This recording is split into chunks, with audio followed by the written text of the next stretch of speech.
नमस्कार मित्रांनो, लग्नानंतर होईलच प्रेम या मालिकेच्या 2 मेच्या भागामध्ये मित्रांनो आता विजय जो असतो तो सगळं काही नाश्ता वगैरे आणि ज्यूस वगैरे रम्यासाठी खोलीमध्येच घेऊन आलेला असतो. आणि तेव्हा रम्या तर खुशच होते आणि म्हणते वा वा मस्तच, देशमुखांच्या घरी ना हे असं काहीतरी पहिल्यांदाच झाले. तर विजय म्हणतो आजपर्यंत जे काही झालं नाही ते यापुढे होईल, सगळे लाड करीन मी तुमचे मिसेस मतकरी. तर तेव्हा रम्या म्हणते मला तर असं वाटलं होतं की या घरामध्ये फक्त काव्या आणि नंदिनीचेच लाड होतात. त्यात आता त्या दोघेसुद्धा प्रेग्नंट आहेत, त्यामुळे मामी त्यांचा दोघींचा एक शब्दसुद्धा खाली पडू देत नाही. असं वाटतं ना काहीतरी व्हावं किंवा काहीतरी करावं जेणेकरून ना त्या काव्याची प्रेग्नन्सी कायमची, अशी ती बोलता बोलता थांबते. तर तेव्हा विजय म्हणतो बोल बोल बोल बोल, इट्स ओके, बोल. तू जे काही फील करतेस ना ते माझ्यासमोर व्यक्त होऊ शकतेस. आणि फक्त बोलण्यापुरतं नाही तर तुला हवं ते तू करू सुद्धा शकतेस, आणि हवं त्या व्यक्तीबरोबर. असं बोलत बोलत आता तो ज्यूसचा ग्लास रम्याच्या हातामध्ये देतो. तर तेव्हा रम्या ते ज्यूस पिते आणि म्हणते पपई, मला वाटलं पन्ह आहे. तर तेव्हा विजय म्हणतो करेक्ट, आणि आत्ता जसं तुला वाटलं तसंच दुसऱ्या कोणाला तरी वाटलं आणि पन्ह सोडून ती व्यक्ती पपईचा ज्यूस प्याली तर. आणि तेव्हा रम्याच्या लक्षात आल्यानंतर आता ती ग्लास तो परत उचलते आणि दोघंसुद्धा चीअर्स करतात. तर इकडे मित्रांनो आता हॉस्पिटलमध्ये जी बाई ॲडमिट असते तिचा नवरा फोनवरती कोणावर तरी बोलत असतो. तो म्हणत असतो ऐक आई, तो रिक्षावाला जपूनच चालवत होता आणि त्या फाउंटनजवळचा रस्ता तो खूप खराब होता गं, असं म्हणून तो रडत रडत फोनवरती बोलत असतो आणि काव्य ते सगळं काही ऐकत असते. तर तेव्हा ती सिस्टरसुद्धा बोलत असते, म्हणते आपल्या हॉस्पिटलला यायला तो एकच रस्ता आहे का, तुला माहिती नाही का. तर तेव्हा दुसरी सिस्टर म्हणते हो माहिती आहे, पण आजची ही एकच नाही तर याआधी भरपूर अशा केसेस झालेल्या आहेत. आणि मित्रांनो या सगळ्यांचं बोलणं त्या काव्या तिथे उभारून ऐकत असते आणि त्या गोष्टीचा सगळा तिला खूप त्रास होत असतो. आणि त्यानंतर तिचा नवरा म्हणतो आई, काल रात्री ना आम्ही दोघांनी मिळून बाळाचं नावसुद्धा ठरवलेलं होतं आणि आज हे सगळं काही असं झालं आणि सगळं काही संपलं गं, असं तो रडत रडत फोनवरती बोलत असतो. आणि तेव्हा आता काव्याला तर खूपच जास्त त्रास होऊ लागतो. आणि मित्रांनो त्या सगळ्या गोष्टीमुळे आता काव्याला चक्कर येते आणि ती खाली कोसळणारच असते. इतक्यात आता नंदिनी तिथं पोहोचते आणि तिला सावरते. आणि इकडे मित्रांनो आता त्याच वेळेला मानिनी आशाला सांगत असते या दोघींसाठी पन्ह करून ठेव, त्या दोघी कधीसुद्धा येतील. तर आशा आता लगेच 5 मिनिटात बनवते असं म्हणून आतमध्ये जाते. आणि मित्रांनो इतक्यातच आता तिकडून विजय पपई घेऊन येतो आणि पपई घेऊन येत असताना तो आपल्या कोटमध्ये ती पपई लपवतो आणि मानिनीने बरोबर ते नोटीस केलेलं असतं. आणि तो आता लपत लपत आतमध्ये चाललेला असतो. तर तेव्हा मानिनी त्याला थांबवते, म्हणते विजयराव. तर तेव्हा विजय तिथंच थांबतो पण मागे वळून बघत नाही. तर इतक्यातच आता आशा तिकडून बाहेर येते आणि म्हणते वहिनी पण थोडंच आहे, दोघींना नाही होणार, एकीलाच होईल. आणि असं ते बोलत असताना विजय बरोबर त्या गोष्टीचा फायदा उचलतो आणि तिथून तो पळतच सुटतो. तर मानिनी म्हणत असते आहे त्या पातेल्यात, तू जा मी आलेच, असं ती म्हणत असते. आणि त्यानंतर मागे वळून बघते तर विजय तिथून गायब झालेला असतो. आणि आता इकडे मित्रांनो काव्य जी असते ती शुद्धीवरती आलेली असते. तर नंदिनी तिला विचारते काव्य मला सांग तू ठीक आहेस ना. तर तेव्हा काव्य म्हणते हो मी ताई ठीक आहे, पण अगं ती बाई तिचं बाळ, असं ती म्हणत असते. तर तेव्हा नंदिनी म्हणते तू शांत हो प्लीज, या सगळ्याचा विचार करू नकोस. तेव्हा काव्य म्हणते अगं ताई कसा विचार नको करू, माझ्या नजरेसमोर तिला घेऊन गेले. तेव्हा नंदिनी म्हणते हो ठीक आहे, मला माहिती आहे आणि मला नर्सेसकडून सगळं काही कळलेलं आहे. तेव्हा आता काव्या पुढं म्हणू लागते अगं तो रोड खरंच फार खराब आहे ताई, आणि सिस्टरसुद्धा मगाशी बोलत होत्या सतत काही ना काहीतरी ॲक्सिडेंट केसेस येतच असतात तिकडून. आणि एका बाईची म्हणे तर त्या डिलिव्हरीच त्या रस्त्यावरती झाली. तेव्हा नंदिनी तिला म्हणते तू शांत हो ना प्लीज, नको या सगळ्याचा विचार करूस. तेव्हा काव्या म्हणते अगं ताई अशी कशी शांत हो तू, बघ ना तिचं बाळ बघ ना, काहीही चूक नसताना. अगं ताई मला विचार करून इतकं थरथर कापायला होतंय, अगं त्या बाईचं काय झालं असेल गं, असं म्हणून तिला खूप काळजी वाटत असते, तिला खूप त्रास होत असतो.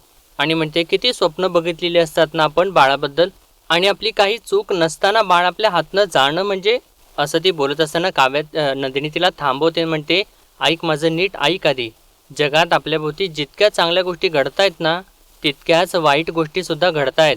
आत्ता आपण फक्त आपल्यापुरतं जगत नाही आहोत, आपण जो कुठला विचार करतो तो आपल्या बाळापर्यंत सुद्धा पोहोचत आहे. त्यामुळे मी तुला रिक्वेस्ट करते अजिबात अशी खचून जाऊ नकोस. पण त्या नवरा बायकोचं जे काही नुकसान झाले देव ते नक्कीच भरून काढेल, पण आपण या सगळ्या गोष्टींचा आपल्यावरती अफेक्ट होऊ द्यायचा नाही. उलट आपल्याभोवती चांगल्या गोष्टी कशा घडून येतील याचा विचार करायचा. असं म्हणून ती तिची समजूत घालत असते. तेव्हा काव्या म्हणते, बरोबर आहे, खरंच बरोबर आहे. आणि मगाशी मीच म्हणाले ना तुला की मी आय एस झाल्यानंतर बदल घडवून आणेन. पण चांगल्या बदलाची बदल व्हायला आपण आय एस होणं गरजेचं आहे असं काही नाही आहे. तो आय आय पी रोड जबाबदार आहे ना या सगळ्याला. आणि म्हणते, बघते काही करता येतं का. तेव्हा नंदिनी म्हणते, आत्ता आधी शांत हो. खूप वेळ झालं, डॉक्टर वाट बघतायत आणि चेकअपला सुद्धा जायचं आहे का नाही.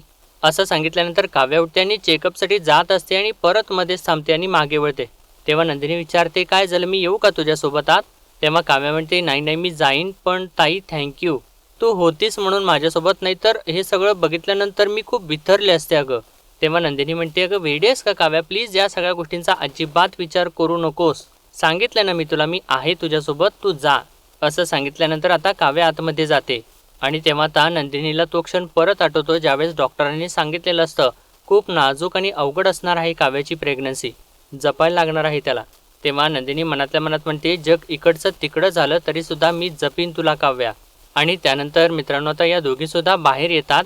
आणि तेव्हा तो म्हणजे ज्याची बायको आतमध्ये ॲडमिट असते तो आता फॉर्म भरत असतो आणि त्याचे हात लटलट कापत असतात. तर तेव्हा काव्या म्हणते, मी मदत करू का. आणि तेव्हा नंदिनी लगेचच त्याला पाणी प्यायला देते. आणि काव्या विचारते, सांगा तुमच्या मिसेसचं नाव. तर तेव्हा तो त्याच्या बायकोचं नाव सांगतो. तर नंदिनी विचारते, अजूनही आतच आहेत का त्या. तेव्हा तो सांगतो, हो अजून आतच आहे. आणि म्हणतो, काय माहिती किती वेळ लागेल.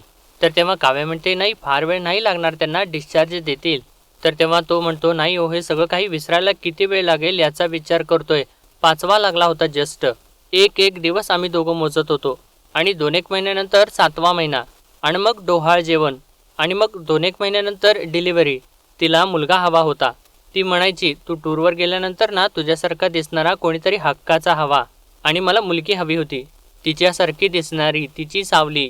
आणि तेव्हा काव्या आणि नंदिनीला त्यांचे क्षण आठवत असतात. तर आता तो म्हणतो, आपले बेत काहीही असोत पण दैवाचे बेत वेगळेच असतात ताई. आम्ही मुलगा मुलगी करत राहिलो, पण आता जे गेलं ना ते फक्त बाळ होतं, आमचं बाळ. तो मुलगा होता का मुलगी होती आता याने काहीही फरक पडत नाही. तेव्हा नंदिनी म्हणते, दादा तुम्ही शांत व्हा प्लीज. आज तुमच्यावरती हा जो कुठला प्रसंग ओढवलाय त्यासाठी तुमची समजूत काढायला कोणताही शब्द नाही आहे आमच्याकडे. एक सांगू का, म्हणजे वेळ चुकीची आहे पण तुम्ही बरोबर बोलताय. आपले बेत काहीही असले तरीसुद्धा दैवाचे बेत वेगळेच असतात. तेव्हा काव्या म्हणते, तुम्हाला या सगळ्यामधून सावरायला वेळ लागेल, पण आय एम शुअर दादा तुम्ही या दुःखामधून बाहेर पडाल आहो आणि एक छान नवीन सुरुवात कराल. तेव्हा नंदिनी म्हणते, आणि पुढच्या वेळी देव तुमच्या इच्छा नक्की पूर्ण करेल.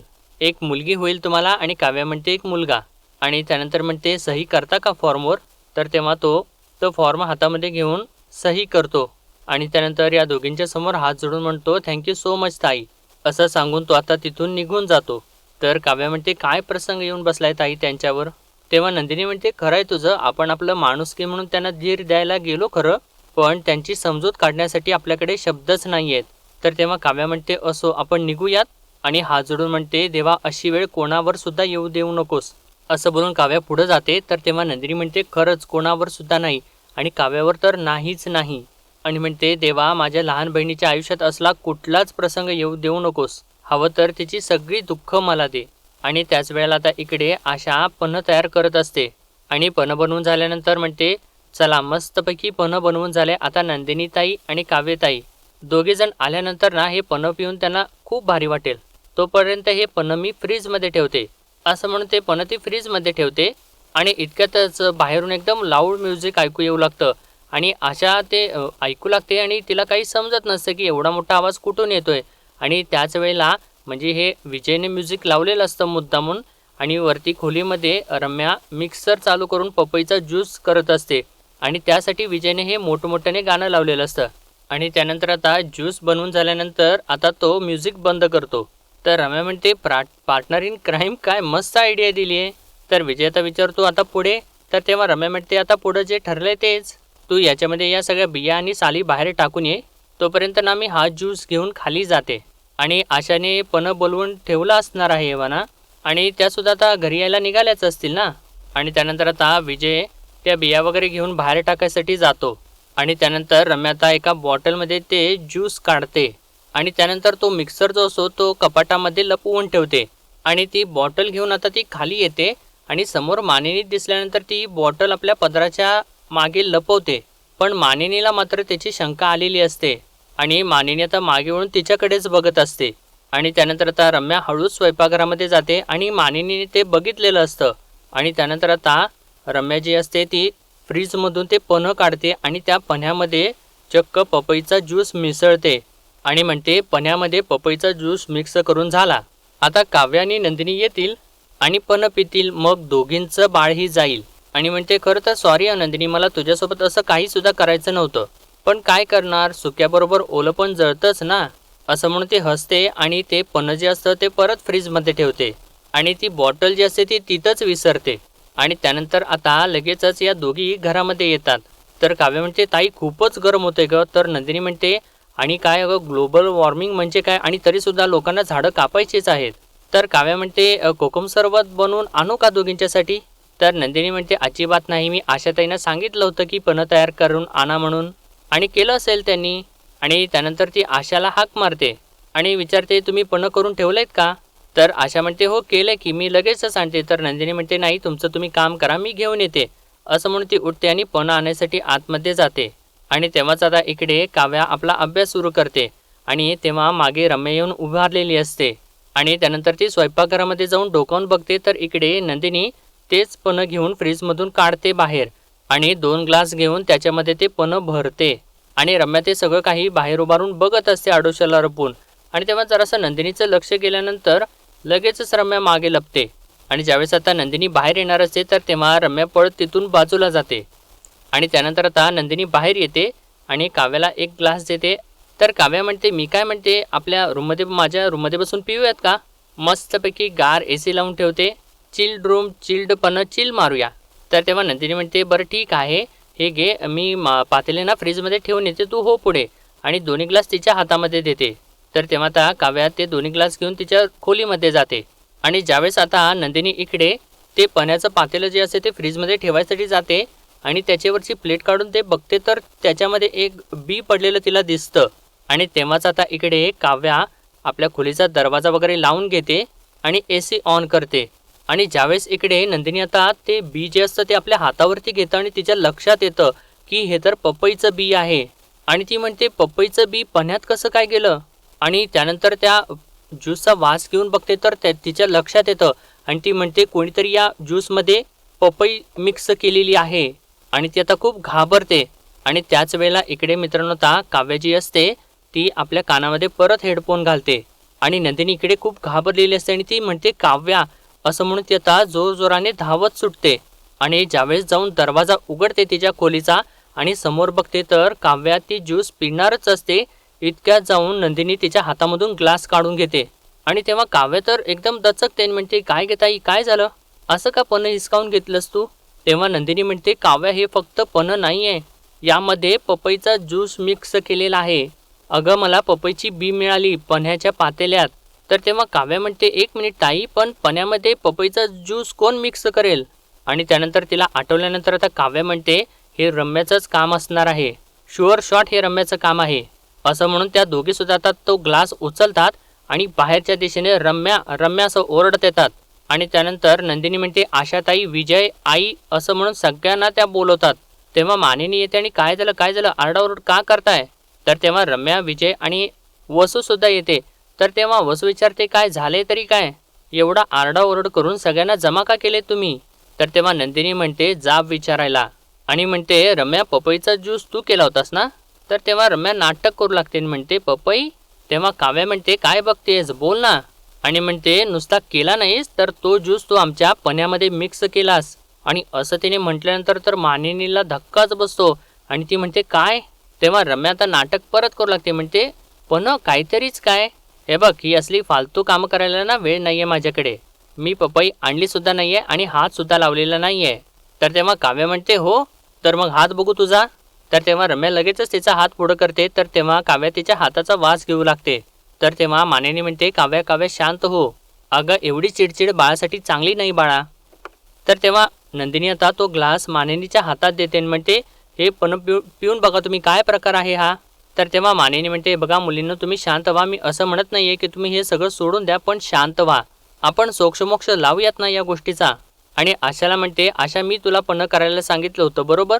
आणि तेव्हा आशा म्हणते, हो वहिनी, तुम्ही काचेच्या घट्ट बरणीमधून म्हणजे पण्याचा गार काढून दिला आणि पाणी मिक्स करून मी पन्ह बनवलं. मला नाही माहिती पपईचं, मी हात पण नाही लावला. तर नंदिनी म्हणते, आशा तुम्ही तुम्ही बघा काळजी नका करू, आम्हाला पूर्ण खात्री आहे तुम्ही काहीसुद्धा केलेलं नसणार आणि आम्हाला हे सुद्धा खात्री आहे की पपईचा ज्यूस रम्यानेच केला असणार. तर तेव्हा विजय आता मध्ये पडतो आणि म्हणतो, एक एक मिनिट, आपण पटेल असं लॉजिकली बोलूयात. तर तेव्हा तो आता आशाला विचारतो, तुम्ही पन्ह बनवलं म्हणजे कसं केलं? म्हणजे मॅश करून मिक्सरला लावून? तेव्हा मानेनी म्हणते, मिक्सरमध्ये बहुधा. तर तेव्हा विजय विचारतो, अच्छा तुम्ही होतात तेथे बहुधा? तर तेव्हा मानेनी म्हणते, नाही मला मिक्सरचा आवाज आला होता म्हणून मला वाटलं. तर तेव्हा विजय म्हणतो, अच्छा त्यांनी जेव्हा पन्ह केलं तेव्हा तुम्ही समोर नव्हतात, म्हणजे त्यांनी काय मिक्स केलं हे बघायला तुम्ही समोर नव्हतात, बरोबर ना?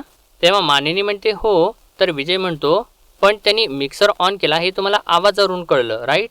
मग आता मला सांगा, त्यांनी पन्ह केल्यानंतर मिक्सरचा आवाज तुम्ही ऐकलात का?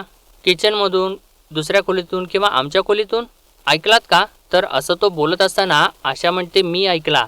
तर विजय विचारतो, तुम्ही आवाज ऐकलात मिक्सरचा? आणि परत विचारतो, मिक्सरचा आवाज ऐकला का? तर आशा म्हणते, नाही गाण्यांचा आवाज ऐकला. तर विजय म्हणतो, से काय आहे, आम्ही दोघं लग्न झालेले रोमॅन्टिक कपल आहोत, आमच्या खोलीमध्ये आम्ही डान्स करू आणि मिक्सरचा आवाज कुठे आणि म्युझिकचा आवाज कुठे? मी काय म्हणतोय आणि तुम्ही काय म्हणताय? तर वसू म्हणते, काय बोलते नाही नाही तसं नाही, काहीही बोलतीये, ही दीड दमडीची मोलकरीण आणि तुम्ही सगळेजण तिच्यावरती विश्वास ठेवताय. तिच्यावरती विश्वास ठेवू नका, एक दिवस ना तुम्हाला सगळ्यांना बाटलीत भरून दूर कुठेतरी सोडून येईल.